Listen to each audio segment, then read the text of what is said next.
आणि स्वराज्य काय असतं हे त्या मातीने त्या पुत्राकडनं घडवून घेतलं.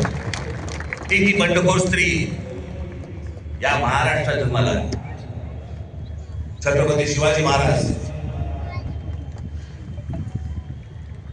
दुसऱ्यांचं नाही, माझं स्वतःचं राज्य पाहिजे. तो स्वराज्य हा शब्द त्यांनी दिला.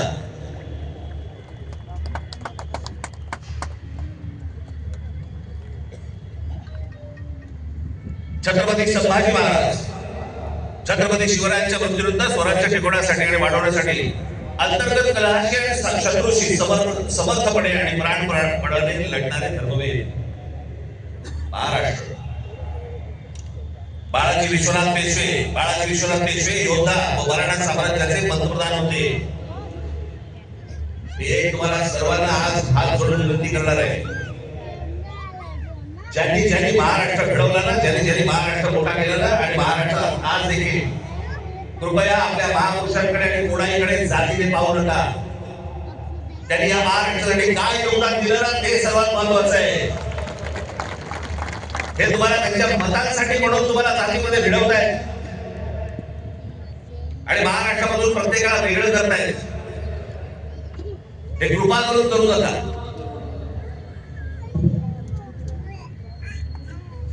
पहिले बाजीराव पेशवे छत्रपती शिवाजी महाराजांनंतर मराठी मुलखात तेवढाच आत्मविश्वास आणि स्वराज्य निष्ठा निर्माण करणारे आणि मराठी साम्राज्याचा विस्तार करणारे. अहिल्याबाई होळकर मराठा साम्राज्य, शिंदे होळकर नागपूरचे भोसले साम्राज्य, मराठा साम्राज्य संपूर्ण हिंद प्रांतावर दिवसात ठेवला. गायकवाड हे गुजरातमध्ये, या राज्याच्या जडणघडणीत गायकवाड घराण्याचा मोठा वाटा. बँक ऑफ बडोदा युनिव्हर्सिटी आणि गुजरातमध्ये अनेक रेल्वे मार्ग त्यांनी सुरू केले. तात्या टोपे, झाशीची राणी लक्ष्मीबाई. आता ह्या 18व्या शतकातील मराठी नाव ज्यांनी मुंबईला आकार दिला, जगन्नाथ शंकर शेठ. तुम्हाला भाऊचा धक्का माहिती आहे ना? भाऊ लक्ष्मण अजिंक्य एक मराठी माणूस होता, कंत्राटदार होता, त्याने भाऊचा धक्का मारला. सीताराम खंडेराव वैद्य, नाव पण माहिती नसेल तुम्हाला. सीताराम खंडेराव वैद्य म्हणजे कोण? हे जे टाटांचं ताजमहाल हॉटेल उभं आहे ना, या ताजमहाल हॉटेलचे आर्किटेक्ट.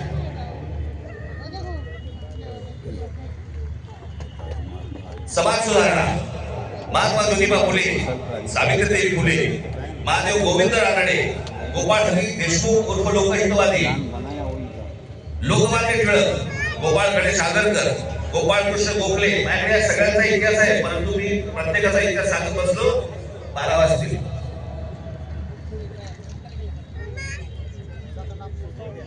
गोपाळ कृष्ण गोखले, शाहू महाराज, भारतरत्न डॉक्टर बाबासाहेब आंबेडकर,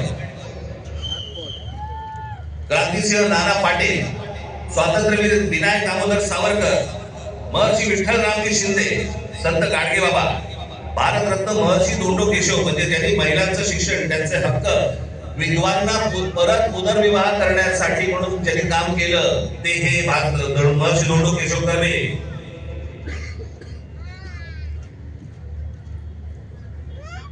रामकृष्ण गोपाळ भांडारकर, ते भांडारकर युनिव्हर्सिटी आहे ना. भारतरत्न पांडुरंग वामन काणे, थोर भारतीय प्राचीन विद्या संशोधक, संस्कृत पंडित, धर्मशास्त्राचा इतिहास दिला या माणसाने. हे सगळे महाराष्ट्रात जन्माला आले ना.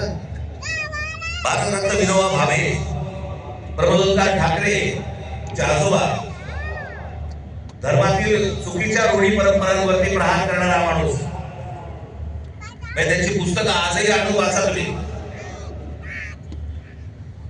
अनेक लोक म्हणतात, अनेक जण सांगतात की म्हणे प्रबोधनकार ठाकरे हे ब्राह्मण विरोधी होते. माझे आजोबा कधी ब्राह्मण विरोधी नव्हते, भट्टदेशमुखीच्या विरोधात होते.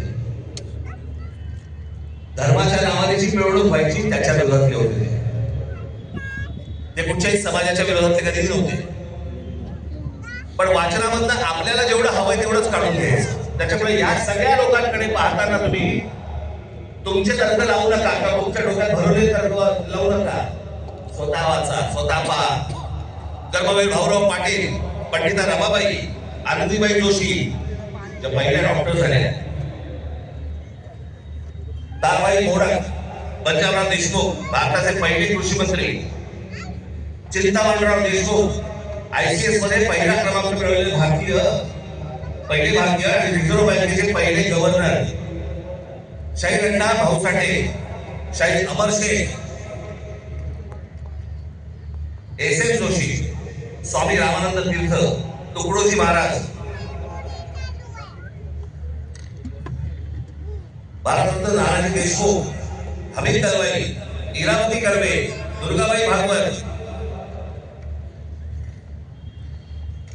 बाबा आमटे, विसपागे म्हणजे त्यांनी रोजगार हमी योजना महाराष्ट्रामध्ये आणली आणि नंतर ती संपूर्ण देशभर गेली.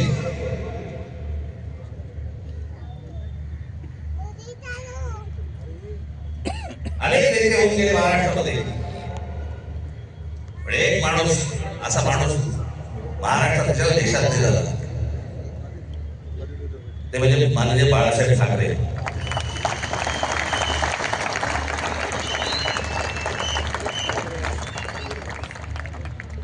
मराठी माणसाच्या मनात मराठी अस्मितेचा जो अंगार फुलवला हा पहिला या माणसाचा. या देशातल्या हिंदूंना हिंदू म्हणून मतदान करायला लावणारा हा पहिला या देशातला माणूस आणि जागतिक दर्जाचा व्यंगचित्रकार शरद पवार. आज अनेक गोष्टी त्यांच्या नावावर केल्या, अनेक मतभेद असतील, पण ज्या योग्य गोष्टी आहेत त्या मला वाटतं योग्य असल्याच पाहिजेत. आज आपण रस्त्यावरची फळं पाहतो ना, जे कधी पाहत नव्हतो पूर्वी, आता आपल्या लक्षात पण येणार नाही की हे कधी सुरू झालं. पण आपली गाडी थांबली असताना कोणतरी येतो, एखादा माणूस स्ट्रॉबेरी घेऊन येतो किंवा काही घेऊन. फलोत्पादन याच्यामध्ये महाराष्ट्रात सर्वात मोठी क्रांती करणारा हा माणूस. जी फळं कधी पाहिली नव्हती ती सर्वसामान्यांना आज मिळायला लागली, त्याच्यामध्ये सर्वात मोठं काम करणारा माणूस. बारामतीमध्ये ज्यांनी शेतीमध्ये AI टेक्नॉलॉजी आणून शेतीमध्ये कशा प्रकारची क्रांती केली एकदा काहीतरी जाऊन बघून पण या.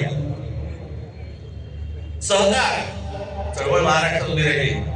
धनंजयराव गाडगे, विठ्ठलराव विखे पाटील, तात्यासाहेब कोरे,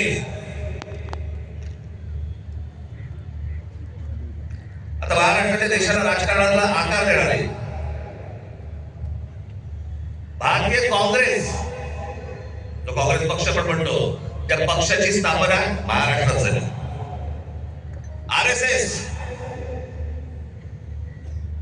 या RSS चे 6 सरसंघचालक झाले. या 6 संघचालकांमध्ये 4 मराठी झाले आजपर्यंत आणि निर्माण करणारा देखील मराठीच.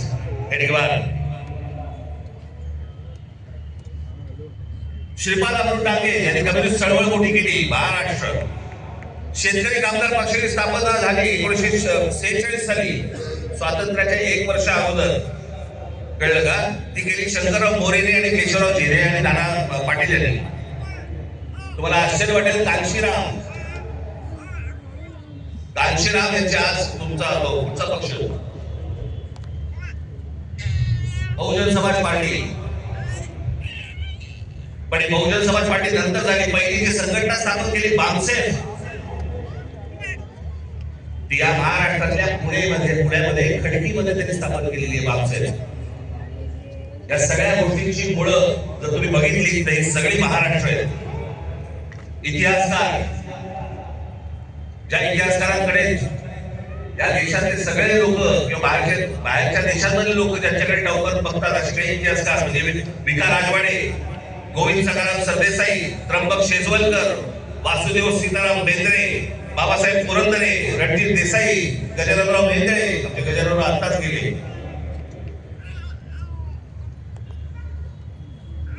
अनेकदा त्यांच्या भेटी व्हायच्या गजाननरावांच्या. काही विचारलं की ते एकच गोष्ट सांगायची, एवढं आहे, बाकी इतिहासाच्या पानात कुठेही नाही. जेवढं खरं आहे तेवढा इतिहास सांगायचं.